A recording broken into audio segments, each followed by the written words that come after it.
तो हेलो दोस्तों, ये है made in India PCP air rifle Arya MK3। बहुत ही सही चीज़ है, हर जगह रेल दे रखी है, आगे थ्रेड प्रोटेक्टर है, लुक तो बहुत सही है, अच्छी सी ग्रिप दे रखी है। 500 सीसी का ऑलमोस्ट सिलेंडर दे रखा है, पीछे सबसे बड़ा सिलेंडर है फ्रॉम फैक्ट्री।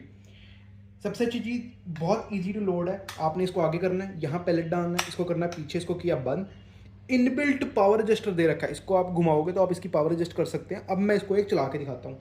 सेफ्टी है, इसको कर दिया फायर पे, अब चला के दिखाते हैं। ये देखिए, बहुत अच्छी पावर है इसकी। पावर वीडियो बहुत जल्द लेके आऊँगा, क्रोनोग्राफ वीडियो बहुत जल्द लेके आऊँगा। रेट भी बहुत जेन्युइन है इसका। बाय करने के लिए आप व्हाट्सअप कर सकते हैं या हमारी वेबसाइट पे जा सकते हैं। Thanks for watching, have a nice day, bye दोस्तों।